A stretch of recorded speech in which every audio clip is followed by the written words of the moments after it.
My husband called his assistant indispensable, so I showed him what dispensable looked like. The credit card statement showed 3 charges at the Four Seasons in a single month, and my husband Nathan had never mentioned a single business trip. I found it while organizing our home office, a paper statement he'd asked me to shred without looking at, buried under tax documents he assumed I'd never touch. The dates matched perfectly with nights he'd claimed to be working late at the firm, nights when his assistant Meredith had texted him at 11 p.m. about urgent client matters that couldn't wait until morning. I stood in our home office holding that statement with shaking hands while our 9-year-old daughter played piano in the living room, her scales floating through the house like everything was normal. The charges totaled $4,847 for a month when Nathan had told me we needed to cut back on household expenses because the firm was having a slow quarter. I photographed every page with my phone, then shredded the statement exactly as he'd asked, my mind racing through possibilities I didn't want to believe. The next morning, I started paying attention to details I'd trained myself to ignore. Nathan founded his architecture firm 12 years ago, the same year we got married, and Meredith had been with him from the beginning. She started as a receptionist fresh out of community college and worked her way up to executive assistant through what Nathan called dedication and initiative. She knew his schedule better than I did, his coffee order, his preferred restaurants, his allergies, the names of all his clients and their children. She was 34 now, 5 years younger than me, with the kind of polished professional appearance that made her look like she belonged on the cover of a business magazine. I'd always thought of her as an extension of Nathan's professional life, someone I saw at company parties and occasionally spoke to when I called the office looking for my husband. But now every interaction from the past decade looked different. The way she touched his arm when she laughed at his jokes, the times she'd called our home phone to remind him about meetings she could have easily handled through email. The birthday gifts she sent our daughter that were always slightly too expensive, slightly too personal, like she was trying to prove she belonged in our family circle. I started keeping notes in a locked app on my phone, documenting every late night, every business trip, every text that came through at inappropriate hours. The first concrete evidence came 3 weeks later, when Nathan left his laptop open while showering. I told myself I was just going to check his calendar for our daughter's school events, but my fingers moved to his email instead. The search function found 2,847 messages to or from Meredith over the past 2 years, nearly 4 per day on average, a communication frequency that exceeded anything professional. I scrolled through them, quickly, my heart hammering, looking for something explicit, something that would confirm what I already suspected. The messages were careful, almost aggressively professional in their language, but the subtext screamed through every line. "Can't stop thinking about the Henderson presentation," she'd written at 2 a.m. one night. "Your vision for that project keeps me up at night." His response came at 2:17. "We should discuss it over dinner tomorrow. That Italian place you mentioned." No mention of clients joining them. No CC to other team members. Just the two of them planning romantic dinners disguised as work meetings. I photographed the screen and closed the laptop, then sat on our bed listening to the shower run, trying to figure out what kind of woman I wanted to be when I confronted this. I chose not to confront him immediately. The financial advisor I'd consulted in secret had given me very specific instructions about protecting myself before any divorce proceedings, and the family lawyer I'd met the following week had reinforced the same message. Document everything. Secure copies of financial records. Don't tip him off until you're ready to move. My daughter Olive needed stability, and I couldn't provide that if I acted on emotion instead of strategy. So I became the perfect wife for the next 2 months, attentive and supportive and completely focused on gathering evidence, while Nathan and Meredith grew increasingly careless. I found dinner receipts in his jacket pockets, hotel key cards in his briefcase, a bottle of perfume in his glove compartment that definitely wasn't my brand. Each piece of evidence went into a fireproof lockbox I'd hidden in my mother's garage, insurance against the day I'd need to prove what kind of man my husband really was. The hardest part was pretending not to notice when he came home smelling like someone else's soap, when he checked his phone under the table during family dinners, when he smiled at texts that clearly weren't about work. I learned to control my face so well that I sometimes forgot which expressions were real and which were performance. And Nathan announced over breakfast one Saturday that he'd hired a consultant to help streamline the firm's operations.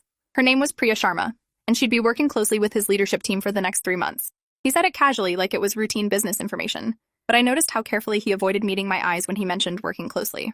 I asked if Meredith was helping coordinate the consulting project, testing his reaction, and watched his jaw tighten almost imperceptibly before he said yes. Of course, Meredith handles all the scheduling. That afternoon, I drove to my mother's house and sat in her kitchen while she made tea, finally ready to tell someone what I'd discovered. She listened without interrupting as I laid out the evidence, the credit card charges and the late-night emails and the perfume and the hotel keys. When I finished, she set down her teacup and asked the question I'd been avoiding. What did I want to happen next? I told her I wanted Nathan to understand what dispensable really meant, not through screaming matches or public humiliation, but through the systematic dismantling of everything he'd built while taking me for granted. She nodded slowly and said it sounded like I had a plan. I told her I was working on one. The plan crystallized over the following weeks as I dug deeper into Nathan's business operations. The architecture firm was successful, but its success depended heavily on relationships that Nathan had been neglecting while distracted by his affair.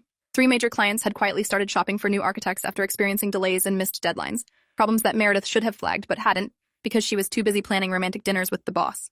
I knew all this because I'd started having lunch with Julia Beckwith, the firm's project manager, who'd been complaining to anyone who would listen about Meredith's declining competence. Julia didn't know she was feeding information to the boss's wife. She thought she'd found a sympathetic ear at a charity event where we'd bonded over our shared frustration with demanding husbands. The picture she painted was damning. Meredith showing up late, leaving early, making mistakes that cost the firm money, all while Nathan protected her from any consequences. The other employees were resentful and demoralized, watching their raises and bonuses shrink while the executive assistant collected her salary for work she wasn't doing. Julia called it an open secret that everyone pretended not to see because nobody wanted to be the one who told the emperor he had no clothes. I started positioning myself to be exactly that person, but not in any way Nathan would see coming. The firm's biggest client was Greenfield Properties, a development company run by a woman named Danielle Okonkwo, who'd built her empire from nothing and had zero tolerance for incompetence. I'd met Danielle at several firm events over the years and always admired her directness, her refusal to play the social games that most business people seem to require. I reached out to her through LinkedIn with a vague message about wanting professional advice, and she agreed to meet me for coffee at her downtown office. When I arrived, I told her the truth. My husband was having an affair with his assistant, and I was planning to divorce him. But I wanted to minimize the damage to his business because our daughter's financial security depended on it. Danielle listened with her arms crossed, her expression unreadable, until I finished explaining what I'd learned about the firm's declining service quality. Then she leaned forward and asked what I was really asking her to do. I said I wanted her to help me save the firm from Nathan's poor judgment, not destroy it, and she could start by demanding accountability from the people who were supposed to be serving her interests. She smiled for the first time and said she could work with that. Danielle's call to Nathan came the following week, a formal complaint about missed deadlines and communication failures that specifically named Meredith as the point of failure. Nathan was blindsided. He'd assumed Danielle's account was running smoothly because Meredith had told him it was. The complaint triggered an internal review that revealed Meredith had been covering up problems for months, responding to client concerns with empty reassurances while the actual issues festered. Nathan called me from the office that night, sounding stressed and confused, asking if I'd heard anything through the social grapevine about Danielle being unhappy. I played innocent, expressing concern and offering to help however I could, while secretly documenting his panic in my growing file. The review expanded to other accounts, and more problems surfaced, a pattern of negligence that pointed directly to the executive assistant Nathan had called indispensable. I watched from the sidelines as his carefully constructed world began showing cracks, knowing the real earthquake was still coming. And that the internal review lasted 6 weeks and uncovered $340,000 in preventable losses tied to Meredith's mismanagement, a number that shocked even the firm's accountant who'd been hired to investigate. Nathan defended her at first, insisting there must be some mistake, until the documentation became impossible to ignore. I was there when he came home from the meeting where the partners had demanded Meredith's termination, his face gray and his hands shaking as he poured himself a whiskey he didn't usually drink. He told me it was just a work problem, nothing to worry about, his usual dismissal of anything that might require actual emotional conversation. I asked if there was anything I could do, and he laughed bitterly and said, unless I could turn back time and prevent the past year from happening, probably not. I sat with him while he drank, listening to him talk around the truth, wondering if he had any idea that I already knew everything. The next morning, he fired Meredith in a meeting that lasted less than 10 minutes. A decade of employment ended with a severance check and a non-disclosure agreement. She was gone before lunch, her desk cleared out by building security, her access badges deactivated, her contact removed from the company directory. I expected Nathan to mourn, to withdraw, to show some sign that losing his lover had affected him beyond the professional inconvenience. Instead, he came home that night with flowers and suggested we go out to dinner, just the two of us, for the first time in months. His smile was bright and his attention was focused entirely on me, as if Meredith's departure had lifted some weight from his shoulders. I went along with it, playing the grateful wife, waiting to see what this new version of Nathan would reveal. Over an expensive steak dinner, he talked about recommitting to the business, to our family, to being more present in Olive's life. He apologized for being distracted lately, blaming work stress without acknowledging any specific cause. I nodded and smiled and ate my food, all while the evidence folder in my mother's garage grew thicker with every passing day. Whatever performance he was putting on, I wasn't buying it. Men like Nathan didn't change overnight because one employee got fired. They just got better at hiding their mistakes. The first sign that Meredith wasn't going quietly came 2 weeks after her termination. Nathan received a letter from an employment attorney claiming wrongful termination and hostile work environment, demanding a settlement of $2.8 million or threatening to file a lawsuit that would expose everything. Nathan showed me the letter with shaking hands, finally unable to pretend the situation was under control. He said Meredith was lying, that she was just a disgruntled employee trying to extort money, that her claims had no merit. I asked what claims specifically, and watched his face cycle through panic, calculation, and finally a carefully constructed calm as he said she was accusing him of inappropriate conduct, completely fabricated, nothing to worry about. I told him we should probably talk to our own lawyer, just to be safe, and he agreed quickly, probably hoping I'd take the lead so he could avoid dealing with it directly. That afternoon, I called the family attorney I'd already retained and explained the new development. She said this changed the timeline significantly, that if Nathan was about to be embroiled in a sexual harassment lawsuit, I needed to separate my assets immediately before they could be frozen or depleted by legal fees. The asset separation happened faster than I'd expected, mostly because Nathan was too distracted by the looming lawsuit to pay attention to what I was doing. I transferred my personal savings to a new account in my name only, claiming I wanted to start building an emergency fund separate from our joint finances. I changed the beneficiaries on my life insurance policies, explaining it as routine estate planning I'd been putting off. I withdrew my name from the mortgage on our vacation house, which Nathan barely noticed because he was spending every evening on the phone with his attorney trying to contain the Meredith situation. Each step made me feel simultaneously guilty and liberated, like I was betraying a marriage that had already been betrayed, building an escape route from a burning building while the fire was still small enough to survive. My mother helped me move boxes of important documents to her house, telling the neighbors she was storing winter clothes while actually hiding evidence of my husband's infidelity and financial mismanagement. The lawyer had warned me that divorce cases often became wars of attrition, and I intended to have enough ammunition to win. Meredith's lawsuit was filed on a Friday afternoon, timed to generate maximum weekend news coverage for a case involving a prominent local architect. The allegations were explosive. A 10-year sexual relationship that Nathan had allegedly used to manipulate her career, promises of leaving his wife that never materialized, emotional abuse when she tried to end the affair, and finally wrongful termination in retaliation for her attempt to establish boundaries. The local newspaper ran a story that evening, and by Saturday morning, our phone was ringing constantly with calls from friends, relatives, and business associates wanting to know if the accusations were true. Nathan denied everything, claiming Meredith was a scorned employee fabricating stories for financial gain, but his denials sounded hollow even to me, the person who knew exactly how accurate her claims really were. Olive asked why people kept calling, and we told her it was just work stuff, nothing for her to worry about, while exchanging looks over her head that communicated volumes. The marriage was over. We both knew it now. The only question was how much damage control we could manage before the whole thing exploded. I filed for divorce on Monday morning, catching Nathan completely off guard. He'd assumed the Meredith lawsuit would make me rally to his defense, closing ranks against the external threat like a good wife should. Instead, I handed him papers citing irreconcilable differences and requesting an equitable division of our assets, including his stake in the architecture firm. His face went from shock to anger to something that looked almost like admiration as he realized what I'd been doing while he was distracted by his affair. "You planned this," he said, not as a question, but as a statement of fact. I told him I'd learned from watching him work that a good architect always has contingency plans for structural failure. He laughed, a single bitter sound, and said he probably deserved that. Then he asked about Olive, his voice softening for the first time, and I saw a flicker of the man I'd married underneath all the lies and betrayals. I told him our daughter's well-being was the only thing I cared about protecting, that I'd fight to ensure she had stability regardless of what happened between us. And he nodded slowly like he understood that threat and promise were the same thing. The divorce proceedings overlapped with Meredith's lawsuit in ways that created chaos for everyone involved. Discovery in her case produced emails and texts that my attorney subpoenaed for our divorce, giving me access to explicit evidence of Nathan's infidelity that I hadn't been able to find on my own. The messages between Nathan and Meredith painted a picture of a relationship that had started almost immediately after she was hired, beginning with inappropriate compliments and escalating into a full affair within 6 months. They'd been sleeping together for 9 years, longer than our daughter had been alive, which meant Nathan had been lying to me from the day we decided to start a family. I read those messages in my attorney's office with tears streaming down my face, not from heartbreak but from rage at how thoroughly I'd been deceived. Every memory of our marriage was now contaminated by the knowledge that he'd been sharing his bed with someone else the entire time. Our wedding anniversary dinners, our romantic getaways, the nights he'd made love to me while texting Meredith goodnight. All of it was a performance, and I'd been the only one who didn't know she was part of the cast. The court appointed a forensic accountant to evaluate Nathan's business for the asset division, and the results were worse than either of us expected. The firm was hemorrhaging money, not just from Meredith's mismanagement, but from a broader pattern of financial negligence that Nathan had ignored while focused on his affair. Client accounts were underbilled, vendor contracts were overpriced, employee expenses went unmonitored for years. The accountant estimated the firm was worth about 40% less than Nathan had claimed on our financial disclosures, which meant either he'd been lying about his income or he genuinely didn't know how badly his business was performing. Either option made him look incompetent, and his lawyers scrambled to explain the discrepancy before the judge assumed he was hiding assets. I watched this unfold from across the conference table during our mediation sessions, feeling something between satisfaction and pity as Nathan's carefully constructed image of success crumbled into reality. The man I'd married was a fraud in more ways than one. Meredith's lawsuit settled out of court for an undisclosed sum that Nathan couldn't afford to pay without liquidating assets. He tried to argue that the settlement should come from marital funds, but my attorney pointed out that the liability arose from conduct that predated and damaged our marriage, making it his personal responsibility. The judge agreed, ordering Nathan to pay the settlement from his separate property, which meant selling his stake in the firm to his partners at a significant discount.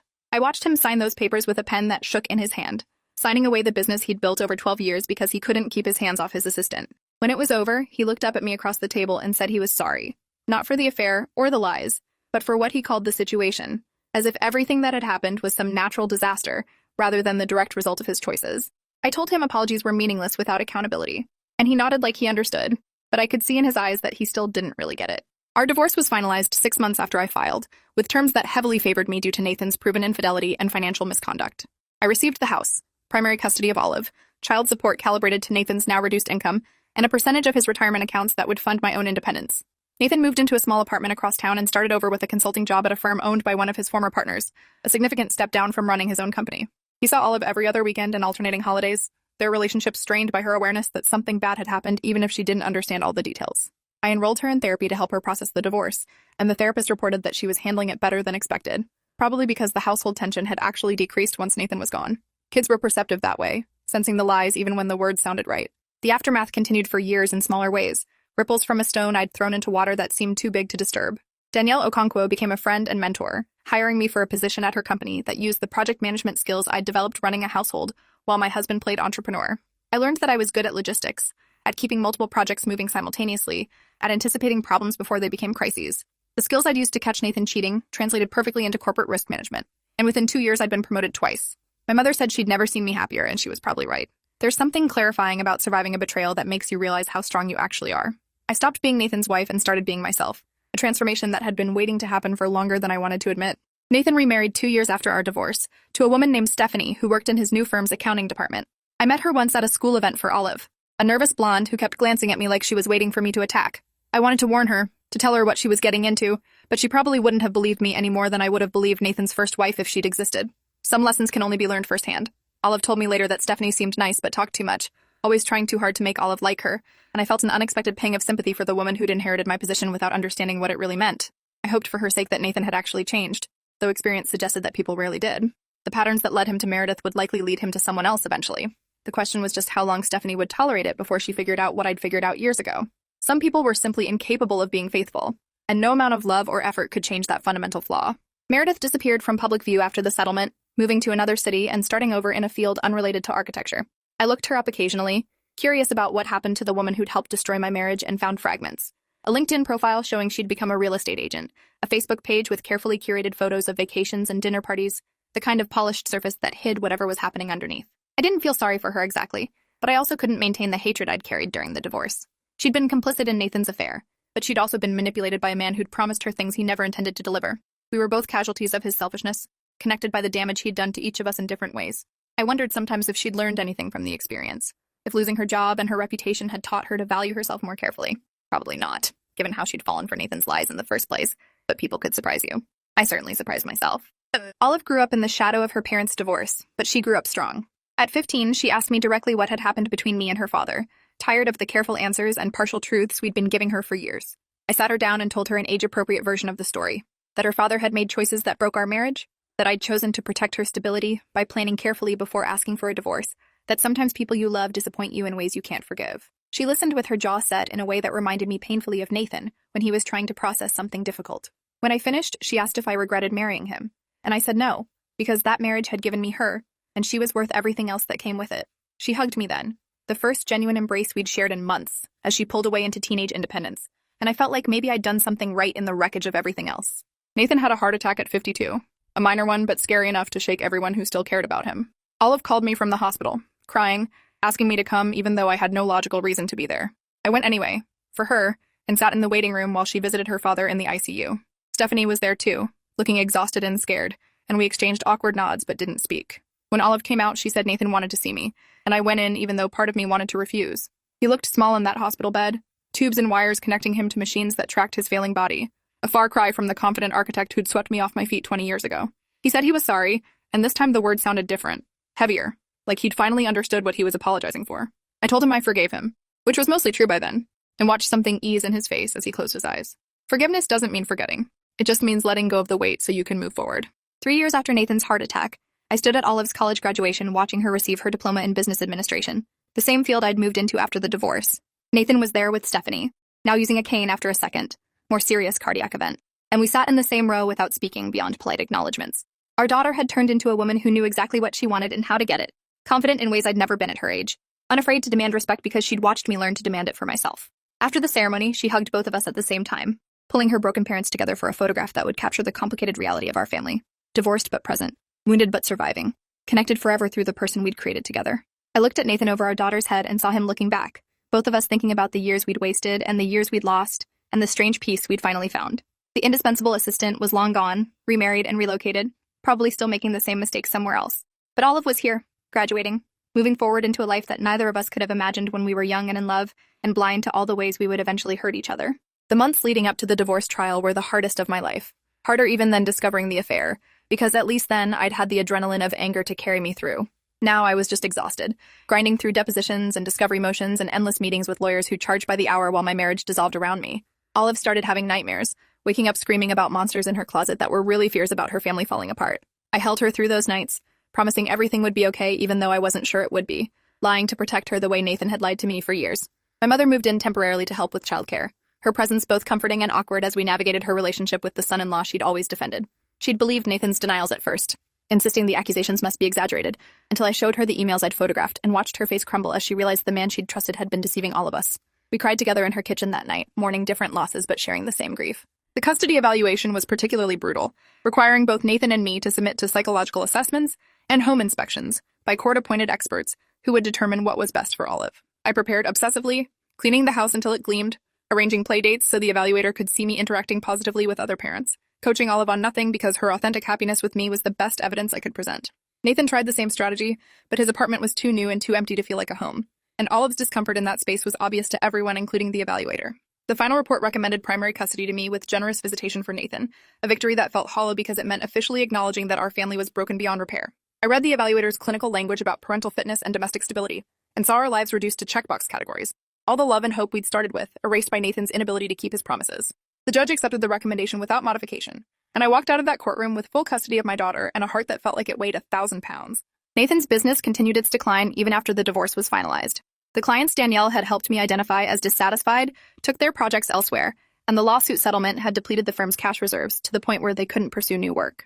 His former partners eventually bought him out completely, leaving him with a fraction of what the business had once been worth, and a reputation in the local architecture community that was permanently tarnished. I watched this happen from a distance, feeling complicated emotions that shifted daily between satisfaction and sympathy. He'd brought it all on himself, but he was still Olive's father, and his struggles affected her in ways I couldn't fully buffer. She worried about him constantly, asking if he was eating properly, if he was lonely, if he was going to be okay. I reassured her as best I could while privately wondering how long it would take Nathan to hit bottom and whether he'd find the strength to climb back up. The new job at Danielle's company saved me in ways I couldn't have predicted. For the first time in my adult life, I was being valued for my own abilities, rather than as an extension of someone else's success. Danielle became more than a mentor. She became the role model I'd never had, a woman who'd built her empire without sacrificing her principles or her identity. She taught me that power didn't have to mean manipulation, that leadership could be collaborative rather than controlling, that success was possible without leaving destruction in your wake. I absorbed these lessons hungrily, trying to become the kind of person I wished I'd been when I married Nathan, someone who knew her worth and wouldn't accept less. The promotion to department director came after 2 years of proving myself, and I celebrated with Olive and my mother at the same Italian restaurant where I'd spent so many awkward dinners pretending my marriage wasn't falling apart. This time, the meal was genuine joy, earned through struggle and survival. Therapy helped me understand patterns I'd been blind to for most of my life. My therapist was a woman named Dr. Lucia Fernandez, who specialized in recovering from betrayal trauma, and our weekly sessions became the foundation for rebuilding my sense of self. She helped me see that I'd ignored red flags with Nathan because I'd been taught to prioritize male comfort over female intuition, that my willingness to believe his lies stemmed from a childhood where women's perceptions were constantly dismissed. We worked through the anger and the grief and the shame, all the complicated feelings that came with being cheated on by someone who was supposed to love you most. I learned to trust myself again, to believe my instincts when something felt wrong, to speak up instead of staying silent to keep the peace. These were skills that would serve me for the rest of my life, hard-won wisdom extracted from the wreckage of my marriage. Olive's therapy ran parallel to mine, addressing her own trauma in age-appropriate ways I couldn't always understand, but tried to support. Her therapist communicated with mine occasionally, coordinating our healing so we could be resources for each other instead of accidentally triggering each other's wounds. I learned not to speak negatively about Nathan in front of her, even when I was furious, because children internalize criticism of their parents as criticism of themselves. She learned that she wasn't responsible for fixing our family, that the divorce wasn't her fault, that loving both her parents didn't mean she had to choose between us. We had family sessions together where we practiced communicating about difficult emotions, building the skills we'd need to navigate the new shape of our lives. Slowly, incrementally, the nightmares stopped and the anxiety faded, and my daughter started laughing again, with the unguarded joy I remembered from before everything fell apart. I'm 63 now, retired from the corporate career I never expected to have, spending my days volunteering and traveling and enjoying the grandchildren Nathan and I share through Olive. He passed away 2 years ago, another heart attack that this time his body couldn't survive, and I was surprised by how much I mourned him despite everything. We'd learned to be friends again in those final years, united by our love for Olive and our grandkids, able to laugh about the absurdity of how we'd met and married and destroyed each other. At his funeral, I gave a eulogy that acknowledged his flaws without dwelling on them, focusing instead on the father and grandfather he'd become, after learning the hard way that nothing is truly indispensable. Stephanie thanked me afterward, genuinely grateful that I'd given her husband a kind farewell, and I realized she'd known about everything all along, had married him despite it, had loved him through all his imperfections. Some women can do that. I couldn't, and I don't regret the choice. But I don't judge her for making a different one either. The folder of evidence I'd gathered still exists somewhere in my mother's house, buried in boxes I haven't touched since the divorce was finalized. Sometimes I think about burning it, erasing the proof of the worst period of my life, but I never quite follow through. Those papers remind me of who I was when I discovered the truth, a scared woman who felt powerless, and who I became when I decided to fight back. They remind me that I survived something that could have broken me, that I found strength I didn't know I had, that I built a life from the ashes of the one Nathan burned down. My granddaughter asks me sometimes about love and marriage, wanting advice from someone who's been through it all. And I tell her the truth. Love is wonderful, but it's not enough. You need respect, honesty, a partner who sees you as essential rather than dispensable. She nods like she understands, still young enough to believe she'll never make my mistakes. And I let her hold on to that hope because it's beautiful, even when experience suggests otherwise. And because sometimes the most important lessons are the ones we have to learn for ourselves.